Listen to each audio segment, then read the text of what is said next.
général Philippe Leclerc de Haute-Cloque. Claude Lepeu, compagnon de la Libération. Raymonde Nédélec-Tillon, résistante, déportée. Edgar Pisani, résistant, homme politique. Luis Royo, républicain espagnol de la Nueve. Georges Segui, résistant déporté.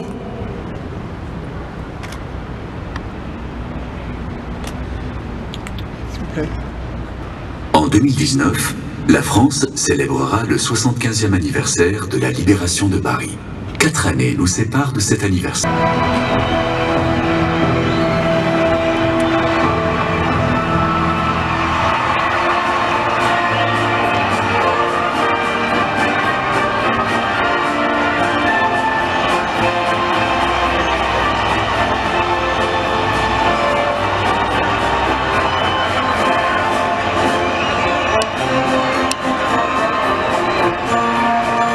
Le 25 août 1944, les Parisiens descendent les Champs-Élysées derrière le général de Gaulle. Paris est libéré des nazis.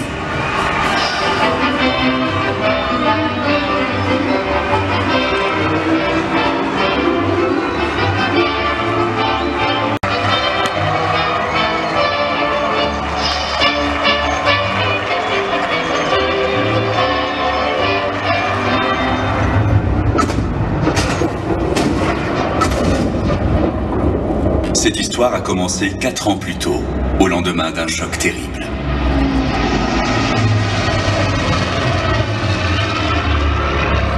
Tout semblait pourtant calme depuis l'entrée en guerre. Un front presque immobile. La propagande dans les journaux veut encore faire croire que l'armée maîtrise la situation. Mais en quelques semaines, l'offensive allemande balaye tout. Entre le 10 mai et le 7 juin 1940, l'armée française s'effondre et Paris est directement menacé.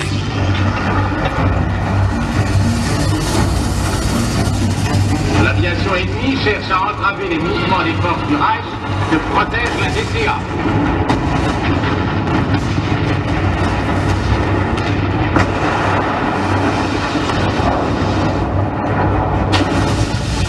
Nous venons de subir une incroyable défaite, écrit Marc Bloch. La guerre se rapproche brusquement de la Tour Eiffel. Le 6 juin, Paris est bombardé. Subira-t-elle le sort de Varsovie et de Rotterdam, rasés sous les bombes? Déjà, le 15e arrondissement est touché. Les nazis visent le ministère de l'Aviation et les usines Citroën. La banlieue industrielle est durement éprouvée.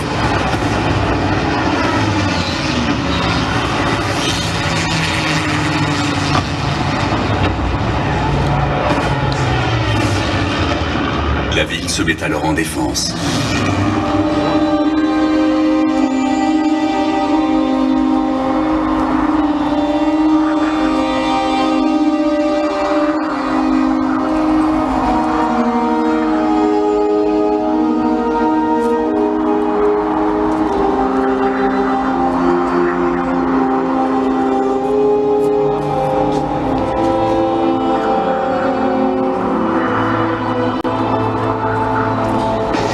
L'offensive à violence de l'ennemi. Déniant le danger, Jacques Bonsergent conseille de se séparer. Il relève le soldat et s'en va. Il est rattrapé, arrêté, jeté en prison. Sommé de révéler l'identité de l'agresseur du soldat, il refuse de parler. Il est condamné à mort et exécuté le 23 décembre de la même année.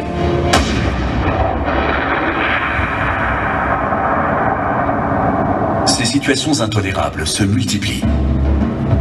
Début novembre, un tract circule. Étudiant de France, le 11 novembre est resté pour toi jour de fête nationale. Malgré l'ordre des autorités opprimantes, il sera jour de recueillement. Tu n'assisteras à aucun cours. À 17h30, tu iras honorer le soldat inconnu. 11 novembre 1918 fut le jour d'une grande victoire. Le 11 novembre 1940 sera le signal d'une plus grande encore. Tous les étudiants seront solidaires pour que vive la France.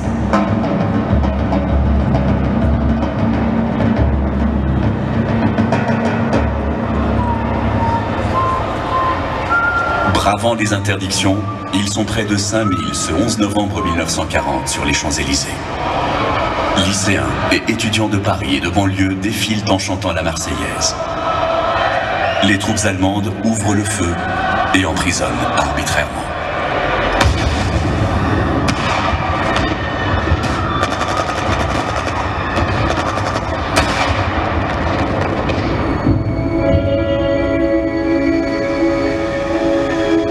Un symbole, le V de la victoire, commence à fleurir dans l'hiver de l'occupation.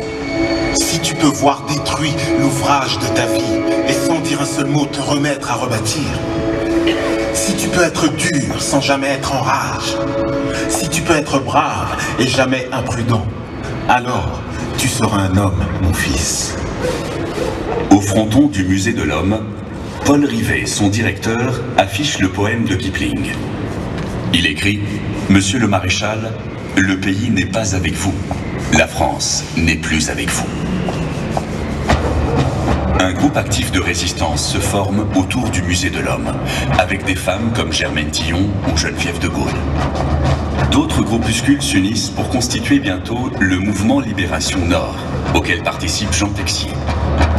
Sauras-tu maintenant préserver ton cœur et ton cerveau ? Ne vois-tu pas qu'ils ont réussi à vicier l'atmosphère que tu respires ? À polluer les sources auxquelles tu crois pouvoir encore te désaltérer, à dénaturer le sens des mots dont tu prétends encore te servir. Voici venue l'heure de la véritable défense passive. Surveille tes barrages contre leur radio et leur presse. Surveille tes blindages contre la peur et les résignations faciles. Surveille-toi. Civil, mon frère, ajuste avec soin ton beau masque de réfractaire.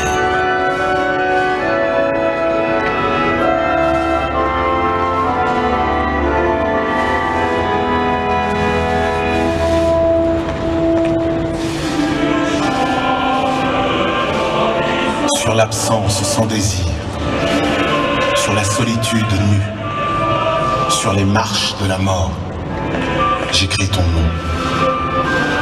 Sur la santé revenue, sur le risque disparu, sur l'espoir sans souvenir, j'écris ton nom. Et par le pouvoir d'un mot, je recommence ma vie. 1944. C'est pour vivre libre que les Parisiens passent à l'insurrection, avant même que les armées alliées ne soient aux portes de Paris.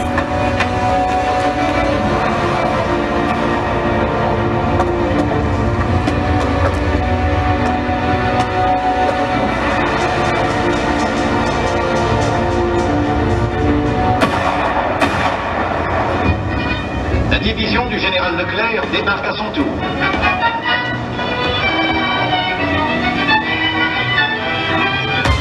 Et l'offensive commence, magistralement conduite, rapide, terrible pour l'ennemi qui ne songe plus qu'à son salut. Paris est l'objectif des troupes de la France libre et Paris les attend. Le soulèvement populaire rend à Paris sa dignité et sa fierté.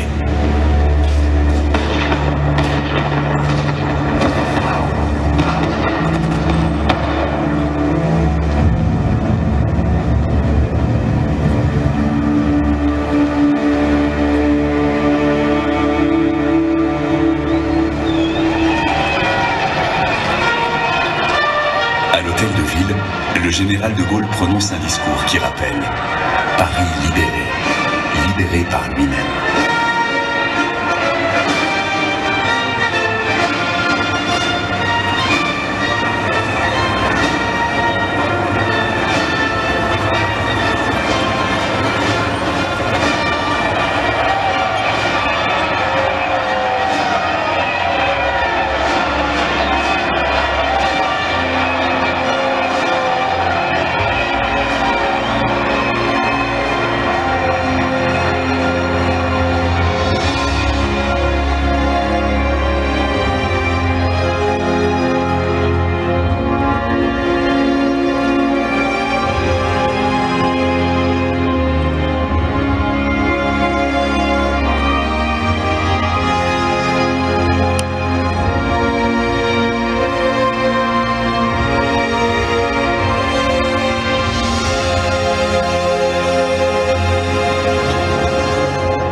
ils furent les premiers.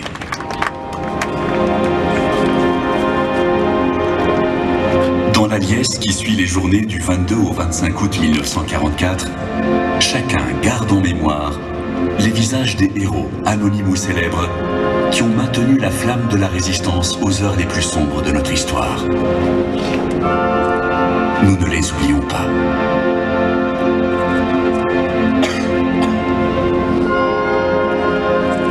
Associations et fédérations symbolisant leur appartenance à la République et la défense de ses valeurs.